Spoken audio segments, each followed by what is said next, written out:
organisms. 65 million years ago, but by molecular DNA clock data, we know that psilocybin arose in the fungal genome. And then 57 million years ago, it split, and then it split again into two different clades. And there's been horizontal gene transfer between species. Very interesting. It could be from insects or flies lying on one mushroom and then going to another mushroom. It could be spores, that are in direct contact with each other and they germinate, and extracellular metabolites are carrying genetic material that then upregulate epigenetically the expression of psilocybin. So why did psilocybin arise? Well, there's a lot of putative hypotheses, but none of them really make that much sense. 65 million years ago, the asteroid impact, the Earth was shrouded in dust, sunlight was cut off, and fungi inherited the Earth. And these fungal organisms surged. And because one hypothesis that I think has credibility is that psilocybin discourages snails and slugs from eating the mushrooms. The counter argument to that is after 65 million years ago, then why don't all mushrooms have psilocybin to prevent predation by slugs? So none of these hypotheses really add up and make sense.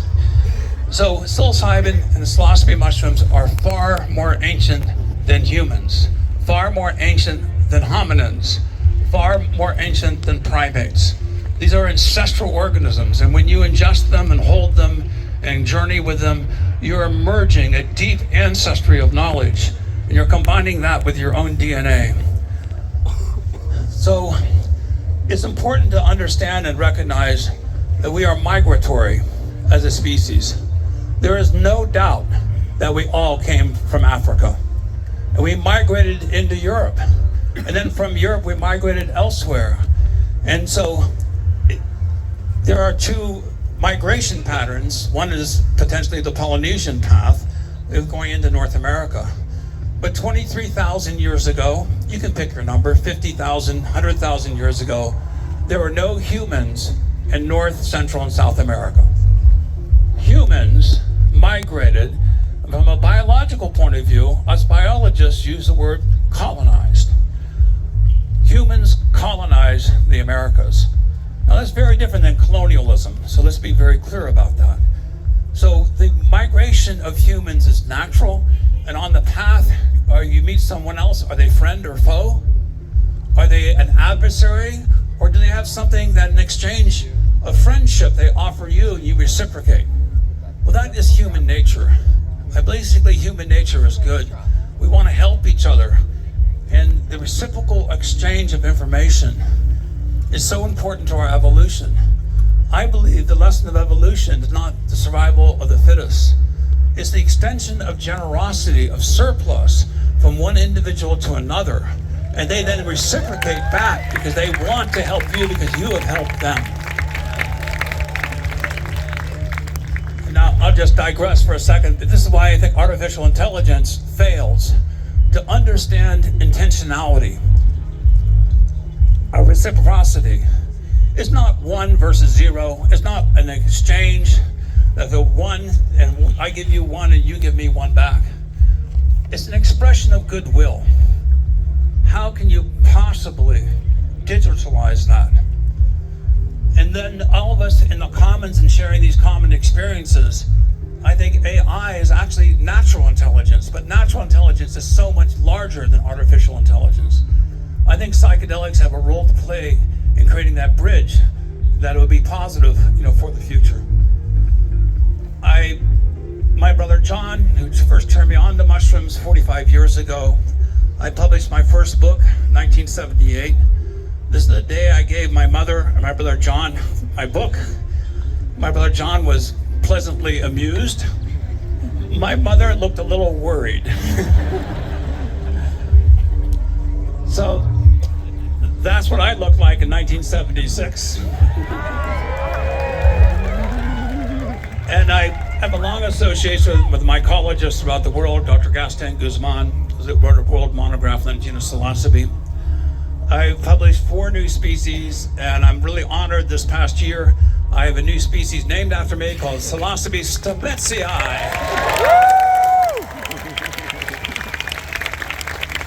Now, if you're a medical doctor, you can name a disease after yourself. In the field of mycology, it's a faux pas. You never can name a species after yourself. So to be honored by other mycologists is really amazing.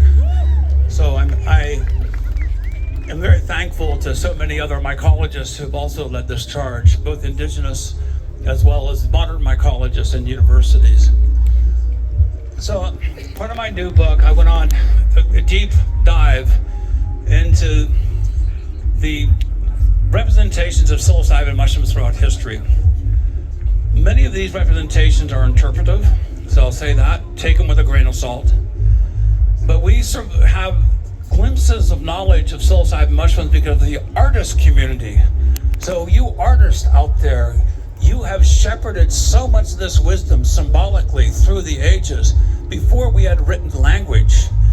And so we know that in the old world, in Africa and Spain, in England, and Greece, in Egypt, we have very strong suggestions of the use of psilocybin mushrooms.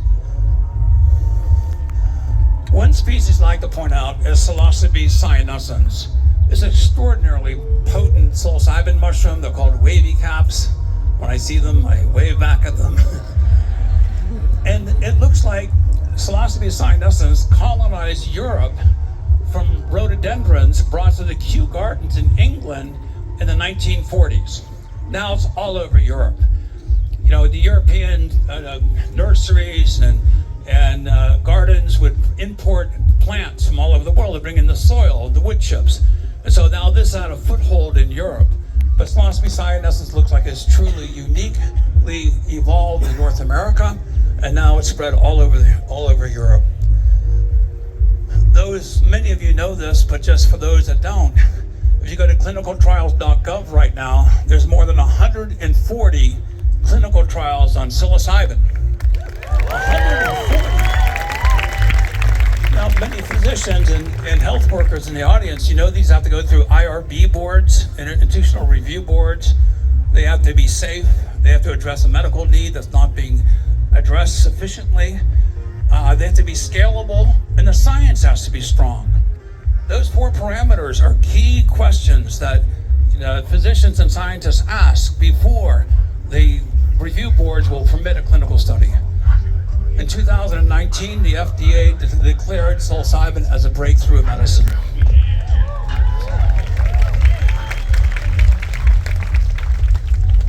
I love this cartoon. This underscores the difficulty of doing a clinical trial with psilocybin. One group gets the psilocybin, they have liftoff. The other group looks very disappointed that the treatment group is having a great time, but they are not. It's very difficult to separate expectation. When you go to a physician, do you want a smiley, happy face of a person who's compassionate? Or you want an apathetic individual who has no potential bias in swaying your expectancy? Well, doctors use expectancy all the time. You expect by going to a doctor that they're going to have a valid recommendation to help you. And so this is the chasm where the placebo double-blind controlled studies really have a difficult time being able to wrangle through this dilemma. I would suggest that the clinical studies are abnormal. The vast majority of you would never qualify for a clinical trial. You'll have some other pre-existing condition. You'll have some other potential bias. And so clinical trials actually are really abnormal to what everyone else is experiencing. Clinical trials are very important for those people suffering from depression. Of course, it needs to be proved clinically for the medical field. But I suggest to you that we're all on the spectrum. We're all on different areas of the spectrum, and we move across the spectrum every month, every year, based on our personal experiences, the death of a brother, the death of my father and my mother. We have these circadian rhythms that are existential, but we can't fit everyone into one pigeonhole of a description. That is just not the way it is. So I think think that psilocybin for the masses can treat those near normals on the spectrum. That's the majority of us. And it's very clinically important for people who are dealing with life tragedies and emotional dilemmas and psychological issues, of course. But I know of no other medicine that can help create a paradigm shift in consciousness than the healthy use of psilocybin. I think psilocybin's time has come.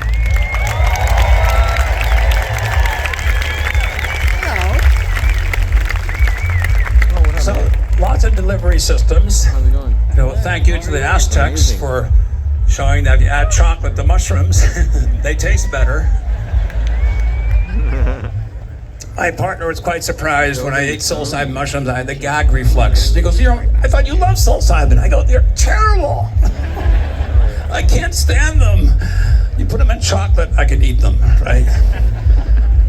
So this is something that I want everyone here just to understand. I believe good ideas recommend themselves. There's very few true inventions. These ideas are in the milieu of our common consciousness. This is blue juice, made from Psilocybe azurescens on the left and Psilocybe cubensis on the right.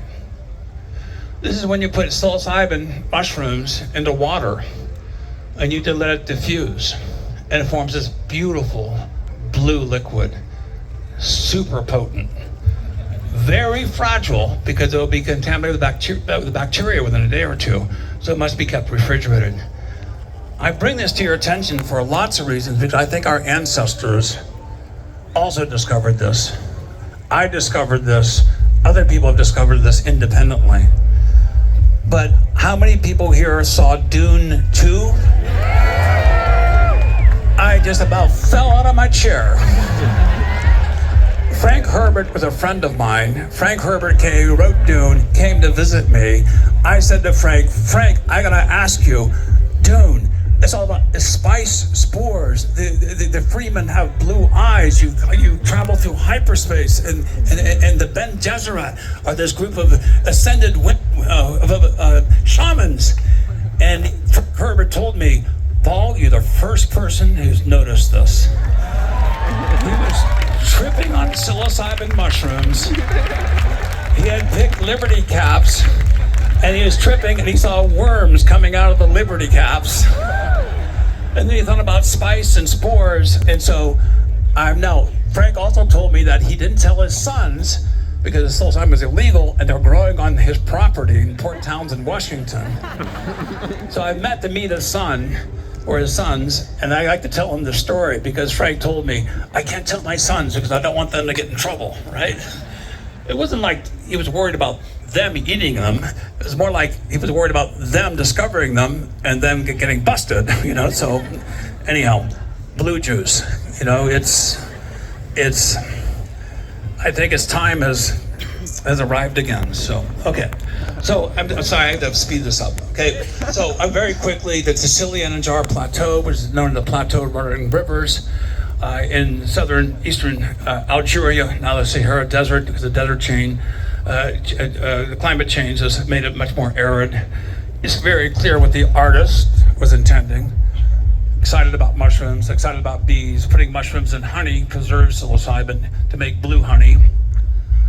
There is the association with Arax, and this is in Spain, with mushrooms underneath the same cattle that you saw the Sicilian and Jar Plateau, also very close to the bee man, and also these mushrooms that are putatively being suggested as being Psilocybe hispanica. Psilocybe cubensis grows on lots of dung, including, of course, cows, but elephant, rhinoceros, zebra. And so this is important because the majority of primates are grub eaters. Maggots, flies leave eggs in mushrooms. Maggots grow. Maggots are a great source of protein. Most primates eat maggots. And so it's natural that our ancestors would go to cow patties, tracking ruminants, tracking animals, and finding mushrooms, and then eating them. And then to keep sharing it with your family, you would have a group experience. This is Terence and Dennis McKenna's theory, the stoned egg theory, which I think has increasing credibility. So the use of mushrooms in the myth in Greece, Demeter and Persephone, persisted for almost 2,000 years. The greatest philosophers, Aristotle, Sophocles, consumed these mushrooms ritualistically in a great celestron, the temple of Eleusis. And the primary theory is that it was ergot and Clapsepis purpurea that grows on rye, or also liberty caps grow in that same area. Two things can be true. And this is so important. Synergism and the entourage effect makes sacraments and rituals especially potent. So, the Eleusinian mysteries at the highest levels of society. And Pam and I went on a trip to Egypt this past year. We visited 10 temples. The tour guides were taking everybody inside the temples. Pam and I went mushroom hunting. Looking on the hieroglyphs, because we knew, thanks to Abdel here on the left, he published an article in 2016, Abdel Abzim, stating that these hieroglyphs, the goddess Hathor and the Dendera temple, were actually mushrooms. And the mushrooms are closely associated in the lower right with the blue lotus, a water lily. Water lilies and the blue lotus are sacred in Egyptian culture. Where do water lilies grow? In ponds. Where do cattle go to get water? In ponds. As you go for the blue lotus, you're finding mushrooms that turn blue, which are golden in color. Because of desertification and climate change and the loss of Egyptian knowledge, this then became retreated into the past wisdom.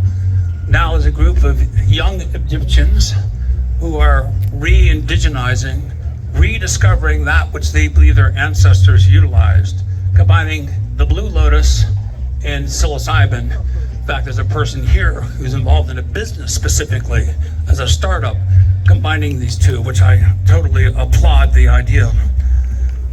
So you can see that the blue lotus and the mushroom. Now, Stamet cubensis has the same shape. You can take cow patties, stick them into a pot. It's dark and it's moist. And those of you who are growers know the mushrooms seek light. They seek air. So this form is taxonomically, phenotypically very correct. We found dozens of mushroom glyphs. We sent this to an Egyptologist and he says, "Oh, you're such a fool. Those are shovels."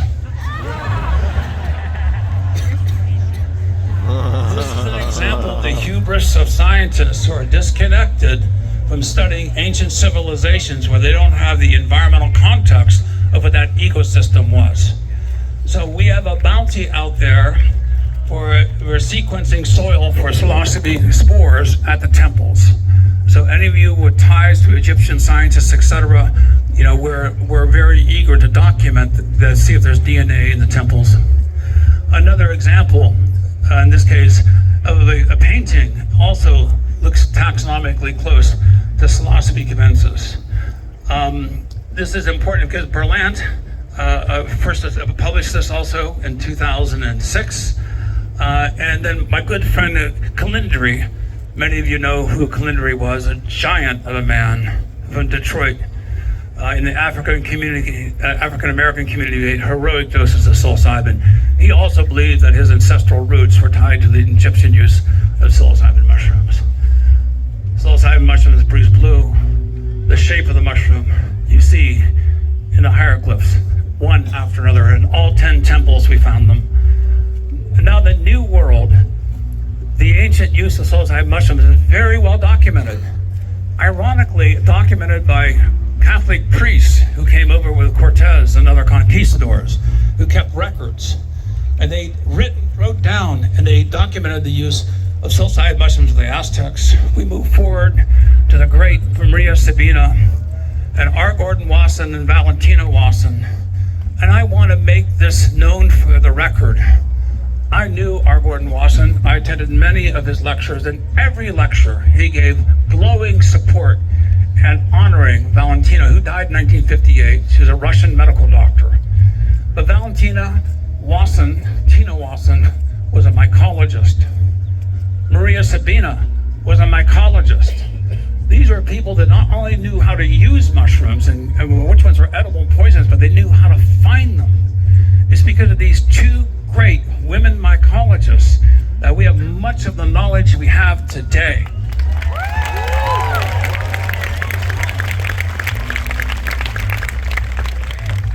The Mesoamerican mushroom stones were being made at the time of the Eleusinian mysteries on the other side of the planet. They were made up to about 1,500 years ago, and then the mushroom stones were not being made by the Mayans. We don't know exactly what happened, why that tradition was stopped, but many anthropologists and archaeologists believe that these are representations of magic mushrooms, perhaps honoring your family, your tradition, perhaps like a coat of arms in Western culture, maybe property markers, maybe a place to invoke rain, because catchment of water was so important in Central America and South America.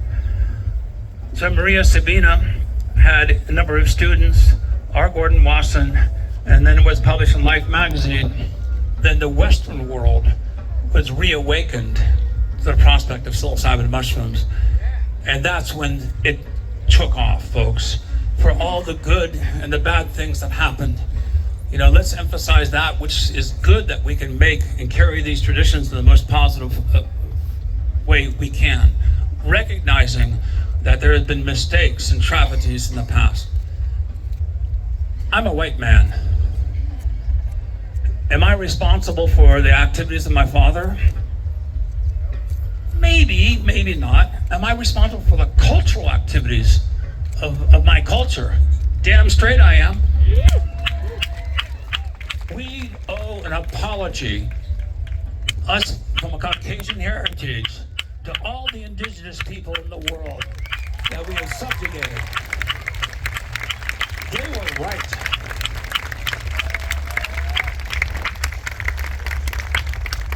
But remember, two things can be true. A friend of mine, Juliana Furshi of the Fungi Foundation, went to Oaxaca recently. The Mazatecs there's a lot of psilocybin tourism. It's actually bringing in income. The Mazatec traditions are being fortified. But they have a problem. They can't find enough psilocybin mushrooms.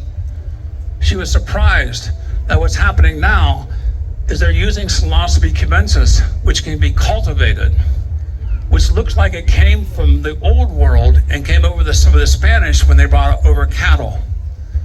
So you have a Western tradition, in vitro propagation, now being a source of psilocybin mushroom sacraments to help indigenous people continue their practice. So this is something that I was not aware of until an indigenous community invited Pam and I to a conference. And Melissa Nelson, some of you know her from the Seed Sanctuary out of San Sebastopol. She's a professor at University of California, San Francisco in Native American Studies. And she's half Chippewa and half Norwegian. And we're talking about so many indigenous people now are mixed blood. Do they deny their heritage? And then she said, Paul, there's a big movement in the indigenous community. It's called two-eyed seeing. An indigenous elder in Nova Scotia, Eastern Canada, was approached by a mother who said, why should I teach my children Western traditions in a Western school? These are the invaders. These are the colonizers. And then Albert Bates said, because you need two eyes. One eye informed with indigenous wisdom, the other eye informed with Western technologies. You can see better with two eyes than you can with one. Psilocybin is a bridge that joins cultures, continents over the centuries. It is time for us never to forget. It's time for us to forgive for those who have the humility and honesty to admit their mistakes. But we have an enormous opportunity to create a paradigm shift that is positive for future generations. And indeed, I believe this planet and our species is dependent upon the psychedelic revolution. All of you are part of this one giant consciousness, this one giant community. Together we can work together. with 2 eyes seeing, walking with dignity, respect, honesty, purity of heart, and forgiveness. The last thing I want to end with, there is a massive movement right now on the legalization of psychedelics, and Rick Doblin and MAPS is so much of a part of that. A surprising group that's supportive is law enforcement. When you think about it, think about a veteran, think about a law enforcement officer, think about a doctor. Are they going to get right 100 out of 100 times? No. They're going to make a mistake. And that mistake can be incredibly tragic. And they can't talk about it. There's a skeleton in their closet, a monkey on their back. It tortures them emotionally, psychologically. They can act out on other people. So there's a massive interest in the veteran community and law enforcement and doctors who are in positions of power and privilege to be able to be better citizens, more honest with themselves, and have communities that come together to support them, because they are fundamentally good people. They just had a really bad day. So I think we need to reach our arms across the aisle. We need to all work together. Fundamentally, humans are good. Let's emphasize and invest in the power of goodness. Thank you very much.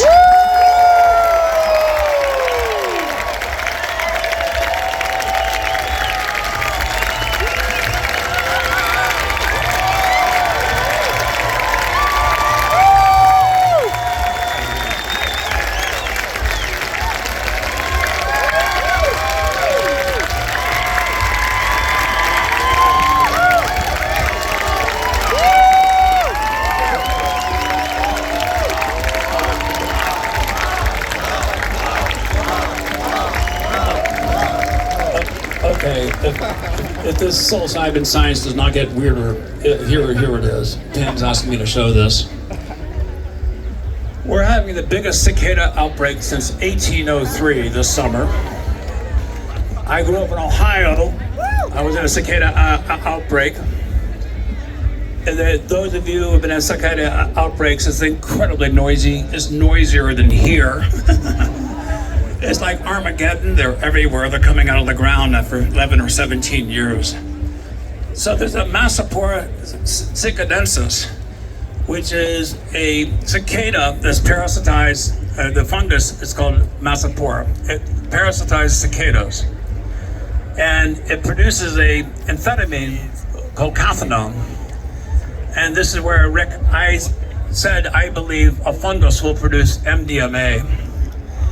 It stimulates these cicadas into a hyperactive sexual activity. The male cicada's butts rot off. They then mimic a female cicada seduction dance to draw other male cicadas close to them so the fungal spores can jump into the other cicadas. And then another Massapora strain has been found to produce psilocybin. So, now a caveat. I'll quote this. Scientists have warned, do not consume fuzzy butt cicadas.